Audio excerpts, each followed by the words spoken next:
there are people that I've already fired in my head, in my organization, because of things that they've told me, and I know that they're not going to last because of the personality that they have. So why not let them go now?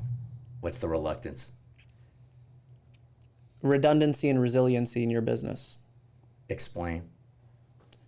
If you're going to terminate someone, you have to be prepared to have a backlash. You have to be prepared for them potentially taking people with them. You have to be prepared to have access to all the controls, the logins, everything else. The dumbest thing you can do is just cut someone out without being strategic. You know what I love about this conversation here? And this is really, life is Game of Thrones. And I really feel like business is Game of Thrones. And I really feel like what you're talking about is everything that they show us on Game of Thrones. Is like, sometimes you got to eliminate people, you try to do the right thing, but you have to have a successor in place. Who do you trust? Being betrayed. Yeah. You know, it's the same type thing. Business is a sport. I mean, if you want to be good at business, you have to be able to juggle so many different issues all at the same time. You have to have good people management skills. You have to have good leadership development skills. You have to have the right level of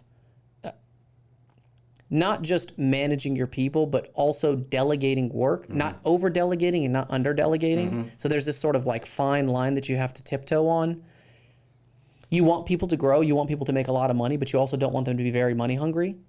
You want people that are motivated to be with you and the mission that you have, but not fangirling because they're like, oh, I've seen you on all this stuff on media, so I just want to be with you for a short period of time so I can get my fix and move on. So it really takes a specific type of personality, and that's why I think we've gone through thousands of employees to keep the 70 or so that we have right now. Maybe not thousands, definitely hundreds, but thousands of resumes. Because here's where I am in business right now. I know when someone needs to get terminated because of poor performance, because of work ethic, because of personality, but I don't make that decision because I want to empower my leader to make that decision on their own. And if it takes them 6 months to figure out that this person is the wrong fit, they're going to struggle for 6 months, and I'm going to pay 6 months of payroll to a useless person because it's more important that my leader learns that lesson. Yeah, I really respect the way that you do business. I really do.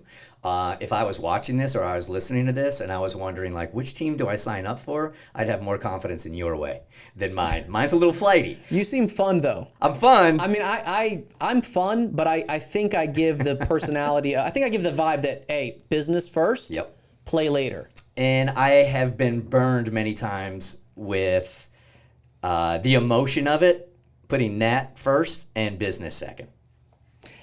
Do you feel like because you're overly, like, I feel like you're friends with a lot of your team members, your employees. I love them. Seriously, the best team I've ever had right now. And so these are like not just like employer-employee relationships, but actual close friends, people that are at your house, you're hanging out with them, you probably go on vacations with them. I don't go on vacations with them. Okay, so you don't, so there is a line that you draw. Yeah, for sure. So yes, there's friendly, like it's different, it's cool to go out and have dinner and whatever, right, hang out. Yep. But there is a line that you draw between like, this is the extent of the friendship that we're going to have in this capacity? Or do you have some employees that are all in on the friendship? So Kristen, who has been with me now for 12 years, I mean, she's more than somebody that I work with, right? Everybody in that studio and my support staff, if I have time, I would hang out with. Yeah. Right? I would go to a Braves game with. I would go out and I would have drinks with. Kristen's like she's like a confidant. She's like my work wife, but everybody there I am friendly with. Yeah. I would consider them friends. It's not somebody I'm hanging out with all the time, though, because, I think you probably go through this also, that you only have so much slice of a pie for everything going on in your life, work, family. For me, social is way down on the list. So my friend group has become much smaller because I cherish those intimate times with them, and I just don't have enough time to spend with all the people that I really want. So I would say we're all friends and we're all friendly, but I mean, as far as time goes outside of the studio, there's not a whole bunch of that. Do you feel like they'll still be your friends if it wasn't for the employer-employee relationship? We would all be in contact with each other for sure. Yes. There is not anybody on that staff that I think if I left tomorrow wouldn't want to hang out or I wouldn't want to hang out with. Well, if you left, it's different. the circumstances of the departure of the employer and the employee Yeah. drastically changes the outcome of the friendship. I think a lot of that also has to do with the way they leave. I mean, I guess there is this blurry line. You know, I've had people leave in a very respectful way. Yeah. I've had people leave in ways that don't really match my values. Yeah. I'm not in touch with those people anymore. And I'm lightly in touch with the ones that used to work for us. Still connected, but I wouldn't say like friendly. I would say friendly. There's a fine line. Like I was just on the phone yesterday with a former employee that's going through a breakup, and I was talking him through this breakup. So yeah, I guess I would say that. You know, I think if any employee wants to leave their employer, doing it in a respectful manner is always going to yield more fruit than do like cutting ties, burning bridges. Absolutely. Yeah. Well, I just can't. You know, as far the ethics of it, I lose sleep if I do things that don't go along with my definition of my values and my ethics. Now, I have made those mistakes before, but I have such a guilty conscience when I do things the wrong way that I can't leave a job that way. I just can't. And it's very hard for me to understand when people do.